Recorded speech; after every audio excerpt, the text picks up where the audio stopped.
कहानी की शुरुआत वर्जीनिया में 1996 के समय को दिखाते हुए होती है, जहां पर हमें 5 कॉलेज स्टूडेंट्स को दिखाया जाता है जो कि अपने अधिकारों के आंदोलन के लिए वॉशिंगटन जा रहे थे। इसके बाद ये सभी हमें रोड पर लिफ्ट मांगते हुए दिखाई देते हैं। अब यहाँ से इन्हें एक ट्रक में लिफ्ट मिल जाती है और ये लोग एक गैराज में पहुंचते हैं, क्योंकि यहाँ पर ये लोग रेंट पर एक कार लेना चाहते थे।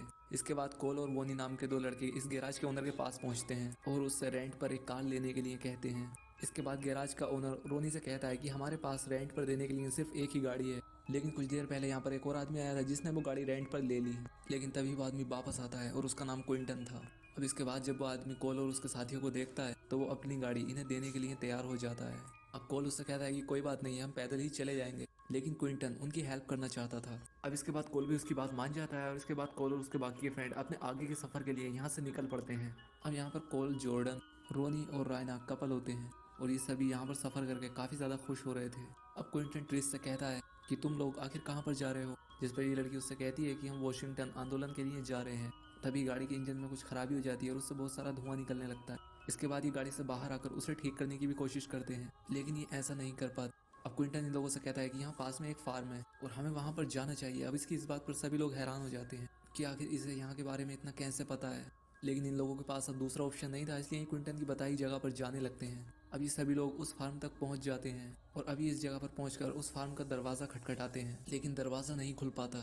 दूसरी तरफ हमें क्विंटन को दिखाया जाता है जो कि किसी को बता रहा होता है कि वो सभी लोगों को यहाँ पर ले आया है और फिलहाल वो सभी लोग यहाँ की जगह को चेक कर रहे हैं। क्विंटन की इस बात से हमें समझ आ जाता है कि क्विंटन इनके साथ कुछ बुरा करने वाला था। इसके बाद हमें एक लड़के को दिखाया जाता है जिसका नाम बनी था और ये काफी अजीब हरकतें कर रहा था और ये लड़का भी इसी फार्म हाउस में रहा करता था और यहाँ पर वो अपने खिलौनों से खेल रहा था।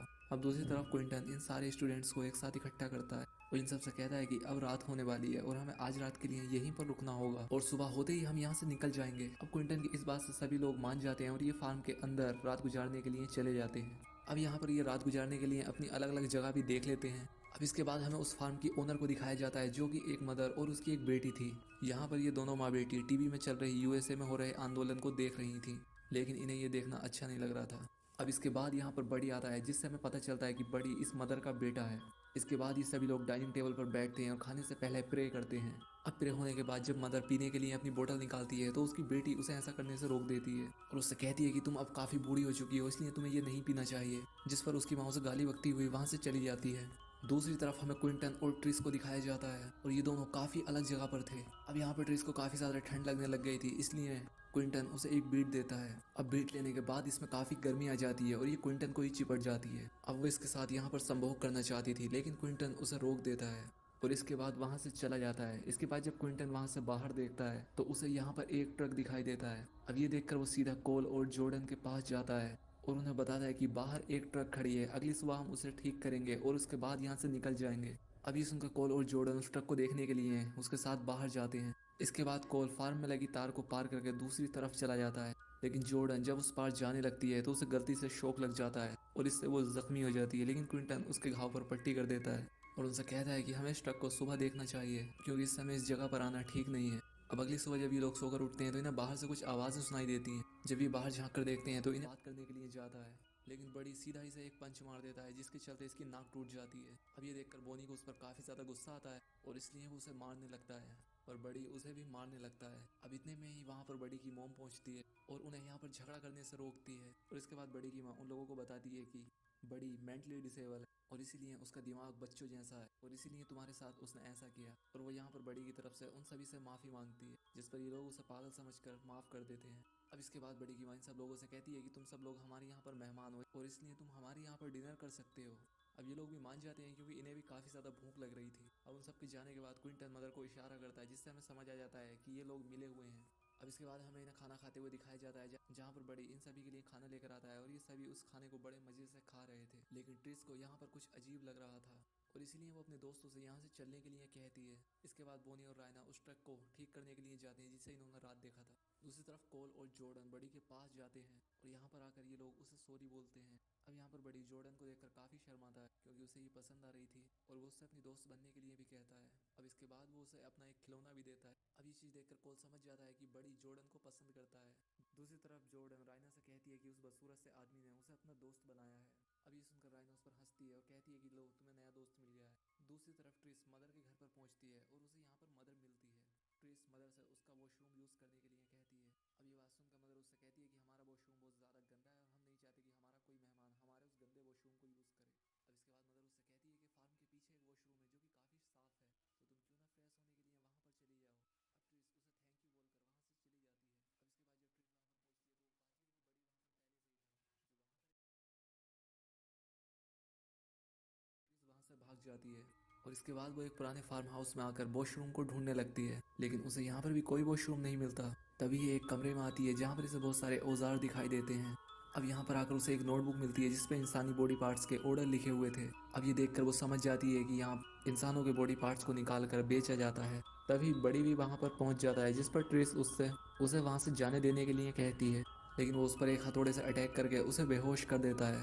इसके बाद वो उसे उठाकर एक टेबल पर लेटा देता है। फिर वो यहाँ पर बड़ी बेरहमी से उसके हाथ पैर काट देता है और ट्रिस वहीं पर मर जाती है। दूसरी तरफ बोनी और रायना साथ में घूम रहे होते हैं। तभी उनके सामने मदर आ जाती है जो कि उनसे कहती है कि तुम्हारा लंच तैयार हो गया है। अब मदर की बात सुनकर बोनी उसे थैंक्स बोलता है, लेकिन मदर अपनी गन निकाल कर बोनी के पैर पर शूट कर देती है, जिससे कि बोनी की टांग काफ़ी ज़्यादा जख्मी हो जाती है। अब इसके बाद वो रायना पर अपनी बंदूक से अटैक कर देती है और रायना भी बेहोश होकर वहीं पर गिर जाती है। इसके बाद हमें फ्लैशबैक का कुछ सीन दिखाया जाता है जिसमें हमें पता चलता है कि क्विंटन उस गैराज में कुछ बॉडी पार्ट्स के ऑर्डर देने के लिए गया था और ये गैराज का मालिक उन बॉडी पार्ट्स का सप्लायर होता है। अब यहाँ पर क्विंटन उसे इंसानी सिर और इंसानी चमड़ी का ऑर्डर देता है। अब यहाँ पर गैराज का ओनर कहता है कि हमें कुछ नए लोगों को लाना होगा और इसीलिए क्विंटन उन लोगों को यहाँ पर ले आया था ताकि वो उन लोगों के बॉडी पार्ट्स को खरीद सके। दूसरी तरफ कोल और जॉर्डन को पता चलता है कि बाहर से किसी ने उनका दरवाज़ा लॉक कर दिया है। अभी देखकर वो काफ़ी ज़्यादा घबरा जाते हैं और यहाँ से निकलने की कोशिश करने लगते हैं। तभी जॉर्डन की नज़र बाहर बड़ी पर पड़ती है जो कि ट्रिस की बॉडी को बाहर सोरों को खिला रहा था। अब ये चीज़ देखकर वो काफ़ी ज़्यादा डर जाती है और ये बात कोल और क्विंटन को बताती है। अब ये बात सुनकर ये लोग काफ़ी ज़्यादा डर जाते हैं और यहाँ से बाहर निकलने का सोचने लगते हैं। दूसरी तरफ हमें बोनी और रायना को दिखाया जाता है जहाँ पर इन्हें एक रूम में बांध कर रख रखा था। तभी बड़ी यहाँ पर पहुँचता है और रायना के सर से काट कर उसका स्कैल्प अलग कर देता है। ये देखकर बोनी उसे ऐसा ना करने के लिए कहता है, लेकिन बड़ी उसकी कोई बात नहीं सुनता और इसके बाद रायना की आंतें बाहर निकाल देता है।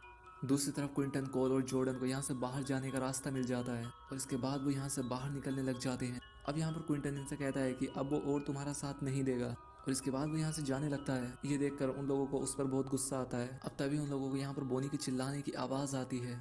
अब यहाँ पर वो देखते हैं कि बड़ी ने रायना को मार डाला है और उसने यहाँ पर बोनी को भी बांध रखा था। तभी यहाँ पर बड़ी की मदर और उसकी ग्रैंड मदर पहुँचती हैं और उससे शांत रहने के लिए कहती हैं और इसके बाद वो बोनी से कहती हैं कि भगवान ने तुम्हारे शरीर को चुना है ताकि तुम्हारी बॉडी किसी और के काम आ सके। अब इसके बाद ग्रैंड मदर उसे इलेक्ट्रिक शॉक देती हैं जिससे कि उसकी वहीं पर डेथ हो जाती है। तभी बड़ी कोल और जॉर्डन को देख लेता है और अपनी मदर से कहता है कि देखो वो दोनों लोग बाहर निकल गए हैं। अब ये बात सुनकर उसकी मदर उससे उन्हें पकड़ने के लिए कहती है। अब इसके बाद बड़ी उसके पीछे पड़ जाता है, लेकिन जॉर्डन यहाँ से बाहर निकलने में कामयाब हो जाती है, लेकिन वो यहाँ पर कोल को पकड़ लेता है और तभी ग्रैंड मदर कोल को भी इलेक्ट्रिक शॉक देकर उसे मार डालती है। अब इसके बाद बड़ी अपना ट्रक लेकर जॉर्डन का पीछा करने लगता है। अब इन लोगों ने इस जगह पर एक ट्रैप लगा रखा था जिसमें कि जॉर्डन फंस जाती है और एक लकड़ी उसके कंधे से आर पार हो जाती है, लेकिन फिर भी वो यहाँ पर अपने आप को कुछ घास से ढक लेती है। लेकिन तभी ग्रैंड मदर की नज़र उस पर पड़ जाती है और तभी वो उसे बाहर निकाल कर मारने वाली होती है, लेकिन जॉर्डन उसकी छड़ी पकड़ लेती है और इसके बाद उसे वहाँ पर एक चाकू मिलता है और वो उस चाकू से ग्रैंड मदर को कई बार स्टैप करती है, जिससे कि ग्रैंड मदर की वहीं पर डेथ हो जाती है। अब इसके बाद बड़ी जब यहाँ पर आकर अपनी ग्रैंड मदर की लाश को देखता है तो उसे बहुत ज़्यादा गुस्सा आता है। अब इसके बाद वो जॉर्डन को पकड़ लेता है और उसे एक रूम में लाकर बांध देता है। अब इसके बाद जब उसे काटने के लिए जाता है तो अब उसे उसकी जेब से वही खिलौना मिलता है जो कि इसने उसे दिया था। अब ये देखकर वो उसे अपनी दोस्त समझने लग जाता है और इसके बाद वो उसकी हेल्प करता है और उसे उठाकर अपने फार्म से दूर लेकर जाने लगता है ताकि वो उसे यहाँ से बाहर निकाल सके।